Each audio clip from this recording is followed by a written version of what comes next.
today. It is the finale of a series that we have been calling Full Send. Somebody shout, Full Send.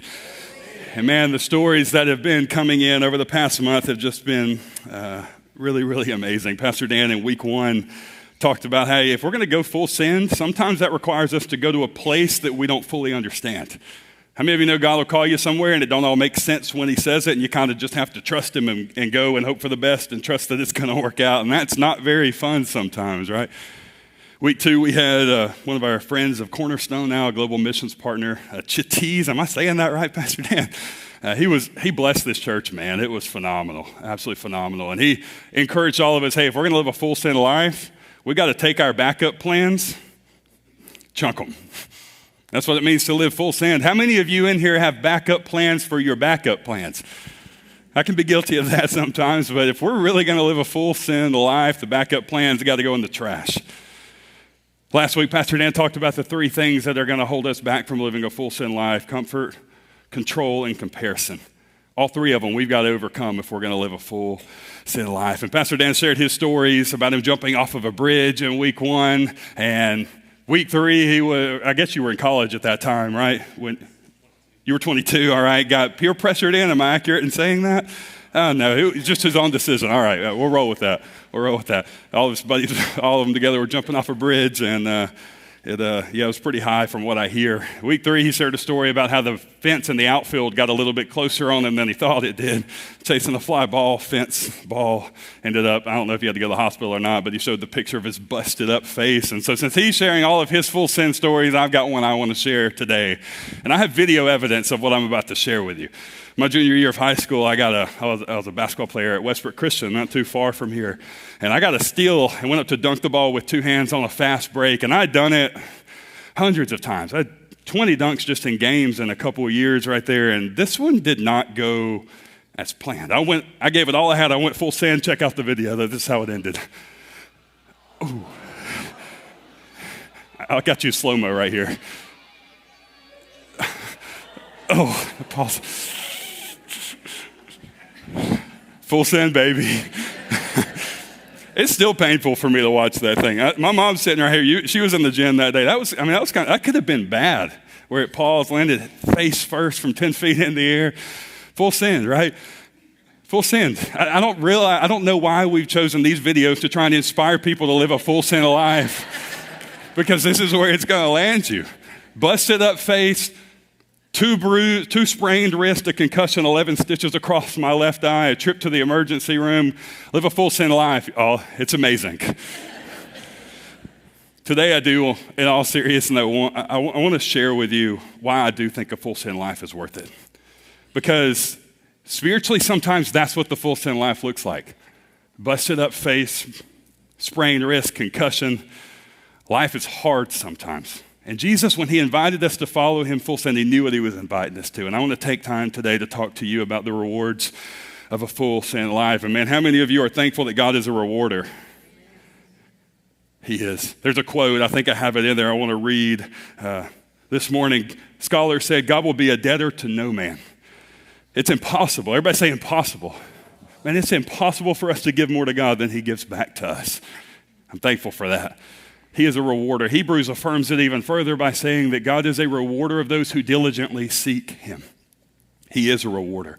And while the costs are great, the rewards, they're even better. They are even better. And today we are going to take a 100-mile journey. Are you ready for it? Shout yes. Don't say yes if you don't mean 100 miles is a long way.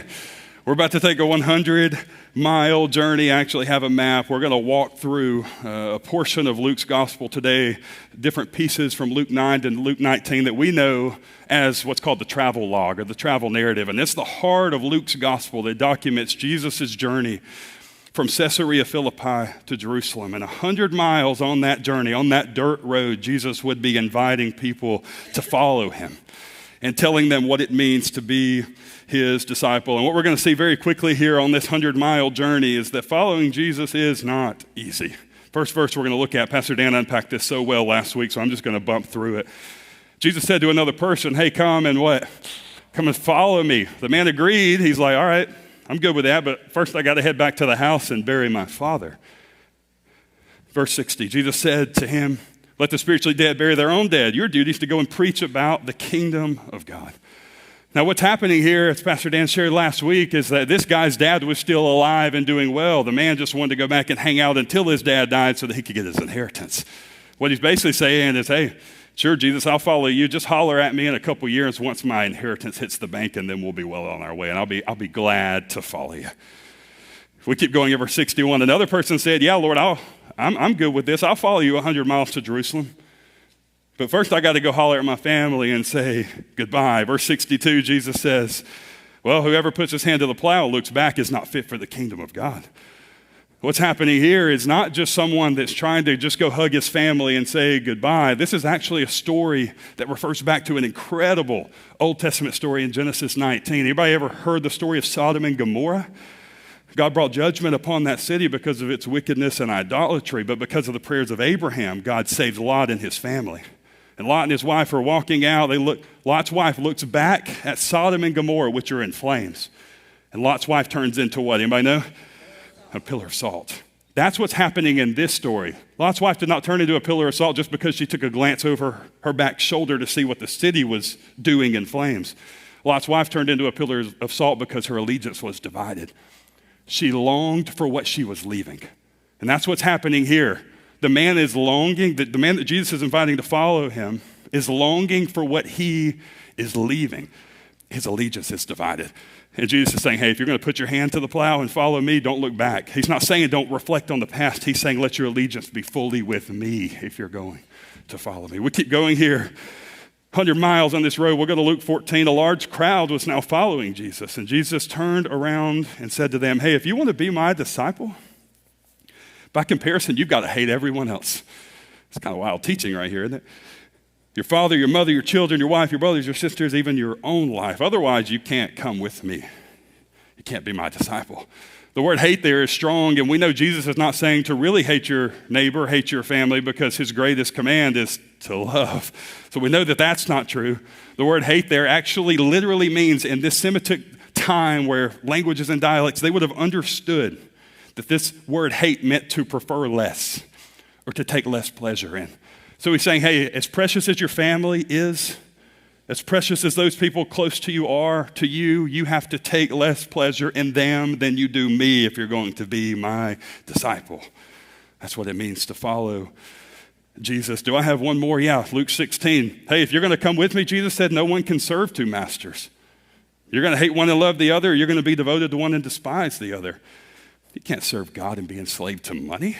Speaking to his people's finances here, he says, hey, if you're going to come with me, this whole money thing, you can't love it anymore, and you can't give your life to it anymore. You got to come and follow me.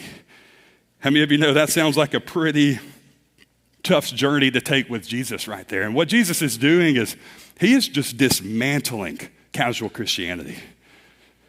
Cultural Christianity is just collapsing with every word that he is saying. People that are just trying to casually follow Jesus and ride the fence. No, he's saying all of that collapses right here. This is what it truly means to follow me. He's drawing a dividing line between the curious and the committed. He's drawing a dividing line between the half-hearted and the wholehearted. He's drawing a dividing line between the lackadaisical and the full sent. And he's inviting people on a journey to follow him. But what's amazing about all of us is Jesus did not just invite us to follow him on this 100-mile road from Caesarea Philippi to Jerusalem.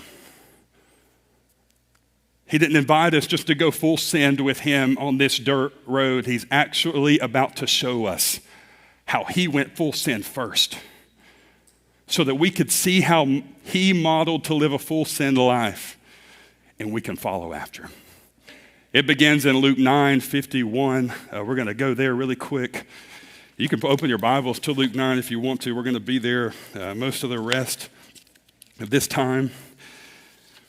Luke 9:51 is the verse that kicks off this travel narrative, this travel log, and this 100-mile journey. And it says in chapter 9, verse 51, as the time drew near for Jesus to ascend to heaven, Jesus resolutely set out for Jerusalem. Right, this is him standing on this road, about to begin a journey, 100 miles. But when he was looking toward Jerusalem, he wasn't just looking toward a city that was 100 miles off in the distance. Jerusalem, as we know on the back end of this story, would be the place that Jesus would ultimately die. When Jesus resolutely set his feet toward Jerusalem, he was locking in with his purpose. He had come to grips with the fact of why he was on the earth. And he's saying, by him resolutely setting out for Jerusalem, he's saying, there is nothing that can stop me from fulfilling God's plan for my life. He was saying, this is why I am on the earth, and I'm about to show you how to live full send. I'm about to show you how to live full send. In chapter 9, verse 22, we back up a little bit further. Jesus tells his disciples and gives them a big warning. Chapter 9, verse 22, if you could go there for me, Jonathan. Jesus told them, hey, the time is coming where I'm about to die. I'm going to be delivered up by the elders, the religious leaders, the political leaders. I'm going to be delivered up and I'm going to be killed. But on the third day, I'm going to rise again. And what's wild about this moment is that Jesus had kind of spoken in generalities to this point. But now he's just coming out and saying, hey, I'm about to die. And I wonder how the disciples felt in that moment when he finally spoke so plainly. Finally just revealed it all, mapped it out and said, my time of death is nearing. And it's going to take place in Jerusalem. But it gets pretty wild in the next verse because Jesus, in verse 22, said, I'm about to die. But in verse 23, he actually gives people an invitation to follow him to that death. Do you have Luke 9:23 right there? I can pull it up in my Bible.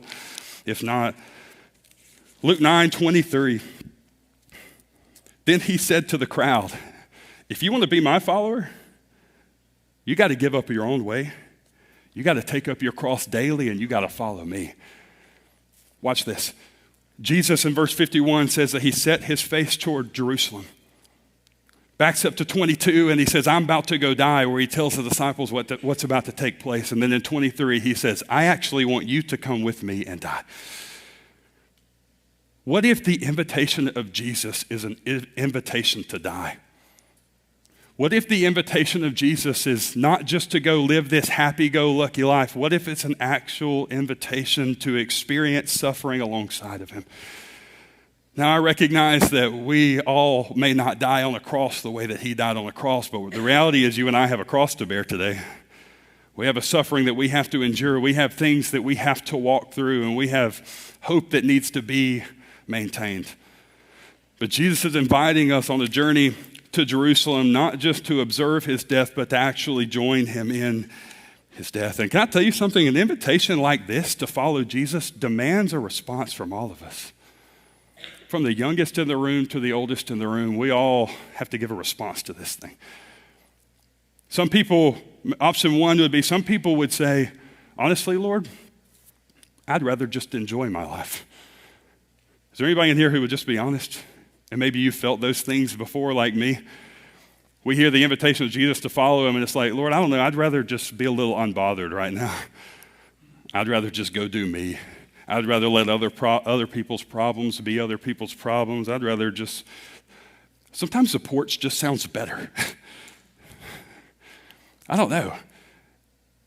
And if I could be vulnerable in here with you today, and I don't know if this is universally true, but it's true for me, the greatest enemy to a laid down life is a laid back life. And I find myself in that tension all the time, like, I don't know, Lord, I just kind of want to chill today.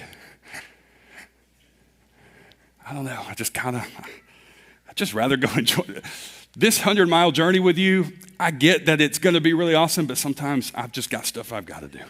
And I'd rather just go enjoy my life. That's one possible response from us today. There's another possible response. See if this one is you. I don't know, Lord. I hear your invitation, but I'm just a bit busy for Full Send right now. Just a bit busy. Holler at me in a couple years when the kids are done with sports and my retirement account's a little bit better, and then we'll talk about it. Lord, I'm working a 9 to 5. I've got to meet $100,000 worth of bills this month. My kid's schedule is ridiculous. My marriage is on the rocks. Like, just give me a couple years. Let's let this playing field level out, and then I got you. Holler at me, I got you. But right now, I'm just busy.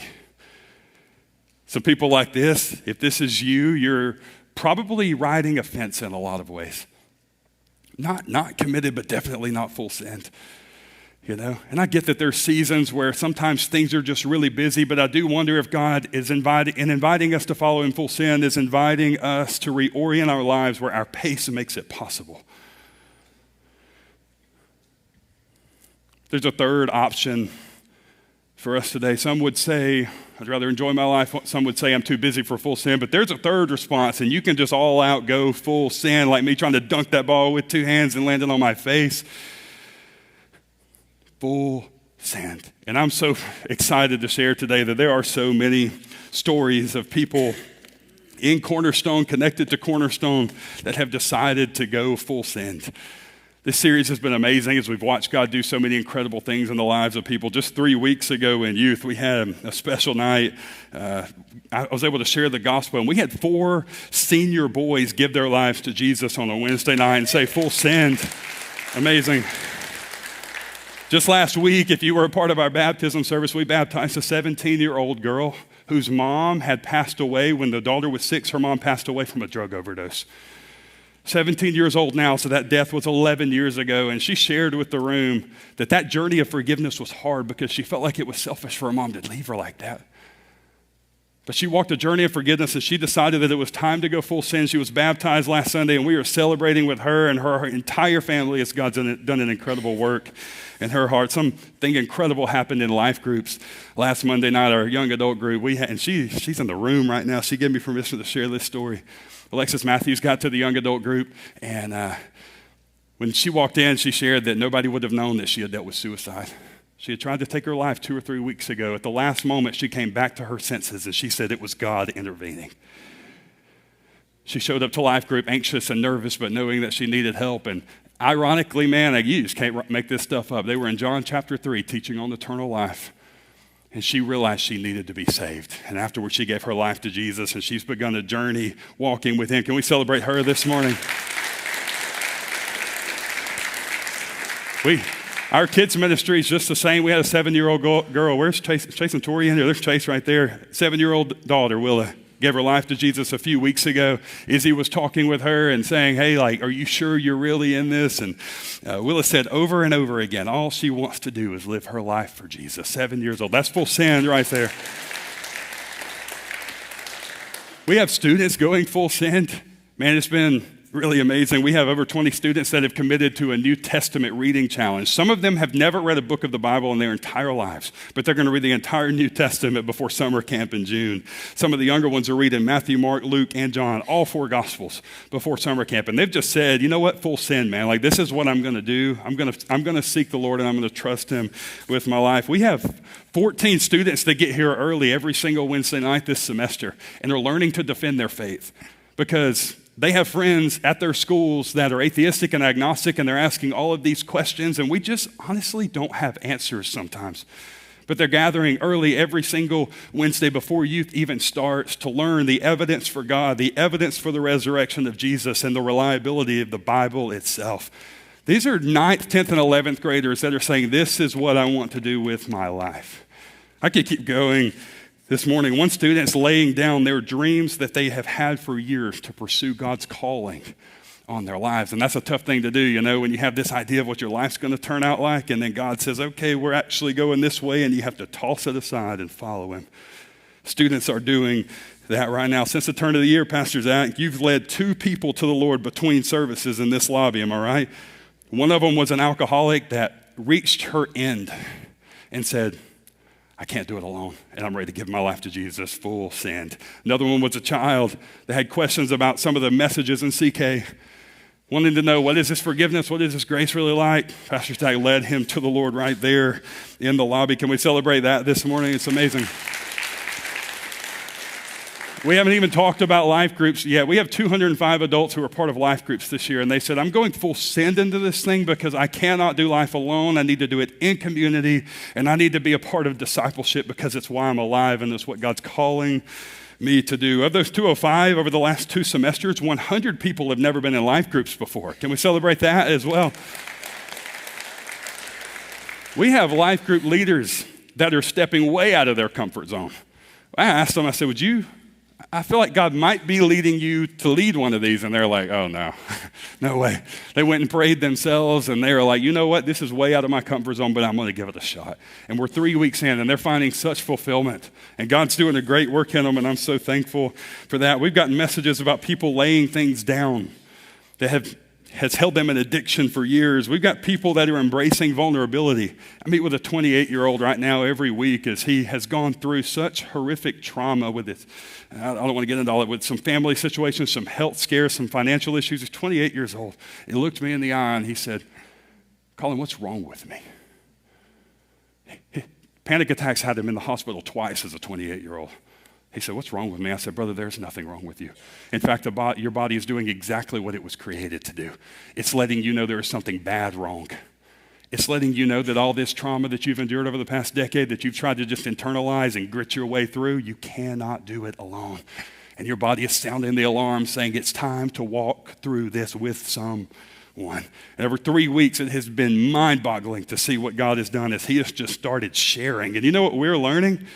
We're learning firsthand that if we'll just full send and find people to actually share our lives with, our bodies will thank us for it. Our biological makeup itself is longing to be able to share life with someone else because it's how God made us. I could keep going, but there are people in this church, people connected to this church who are going full send, and I can guarantee you one thing, it is going to be worth it. It is going to be worth it. There is a heavy cost. There is some deep struggle and some deep suffering along the way, but it is going to be worth it. Luke chapter 9, Jesus wanted his disciples to know why it would be worth it. And I stand before you today for the next 6 minutes to tell you why it's worth it. 8 days after the conversation Jesus had with his disciples where he said, hey, I'm about to go die. I'm about to go lay my life down on the cross. I don't want to just walk this Jerusalem road alone. I want you to come and I want you to walk it with me. I'm heading to die. You've got a cross to carry too. Don't just watch me die. Pick up your cross and die with me. 8 days after that conversation, Jesus takes Peter, James, and John up on a mountain to show them why the journey would be worth it. Go back to 28. I'll read it if you would, and instead of paraphrasing it. About 8 days later, Jesus took Peter, John, and James up on a mountain to pray. 29. As he was praying, the appearance of his face was transformed, and his clothes became dazzling white. Leave that right there if you would. 29. His clothes became dazzling white. Watch this. This is amazing. This is one of the most fascinating scriptures in the entire New Testament. We know it today as the Transfiguration. Jesus was fully God and fully man at the same time. We could figure out how to figure that out later, right? But he was fully God and he was fully man. In this moment, the veil of his humanity lifts. And Peter, James, and John got to see Jesus in his full glory. Remarkable moment. Matthew would write about it in his gospel and say, the face of the Son of God shone like the sun. Mark wrote about it in his gospel and said his clothes were radiant, and it was a white so indescribable I don't have words for it. Luke wrote in his gospel that the face of the Son of Man was transformed entirely. His humanity lifted, and his divinity shone forth. He was identifying himself as the Son of God, God himself. Here's what Jesus is saying upon this mountain in Luke chapter 9. He's saying, I'm inviting you to follow me to Jerusalem. But it's not going to end well there. It's not going to end well there. They're going to put me on a cross and they're going to kill me. And then when I'm gone, you're going to get to pick up your cross and endure whatever sufferings are ahead for you. But I want you to know in this moment, I am making it very clear to you that the cross is not the end. The end is the glory of God. He's saying this is why it's worth it. Because there's something on the other side of the cross. How many of you know there is no resurrection without a crucifixion? And I'm telling you, we want to experience resurrected life, but we don't want to die for it. The cross has to be walked through. The 100-mile journey from Caesarea Philippi to Jerusalem has to be walked, where we carry our cross the whole way if we're going to experience a resurrection in the end. That moment on the Mount of Transfiguration had to be remarkable. John would go on to write in his gospel that the Word became flesh and dwelt among us, and we have beheld his glory. Peter would go on and write in his second epistle that we have seen the majesty of the Lord with our own eyes. And I can tell you today that their letters that they have written to us some 2,000 years ago are screaming at us saying that it's going to be worth it. Why? Because one day we're going to see with our eyes what they got to see with theirs. That's the humanity of Jesus himself is lifted, and we get to see him in his full glory. It's absolutely going to be worth it. And if that wasn't enough, I don't know if you know this or not, but those of us in here who are saved are going to actually stand before God himself, and he has rewards for us. The Bible calls them crowns. Other translations call them wreaths. Something is going to be placed on us as a reward. And there's different crowns. There's a crown of righteousness, a crown of rejoicing, a crown of life, a crown of glory. There's like 5 or 6 of them. And according to the works which we do in the body, that is what determines the rewards that we receive at the judgment seat that day. We talked about when I opened this message that God is a rewarder, that God's a debtor to no man. That day we're going to see it to be absolutely true. But I've thought a lot about this moment. When I'll stand before him and something doesn't make sense to me, why would he crown me? Why would he crown me? I hear the words of Paul saying, what I didn't want to do, I did. What I did want to do, I didn't do. Oh, wretched man that I am. Why would he crown me? He's going to put a crown on my head. I don't know how many, hopefully all of them, right? But I'll tell you what I believe we're going to do in that moment. We're going to look the Lord in the eye. And I believe Revelation makes this very clear.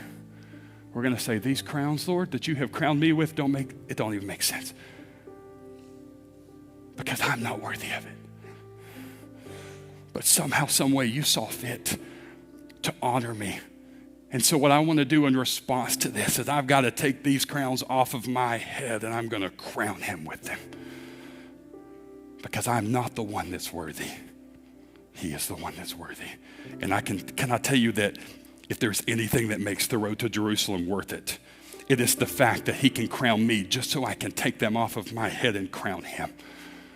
Because he's the one that's worthy of it.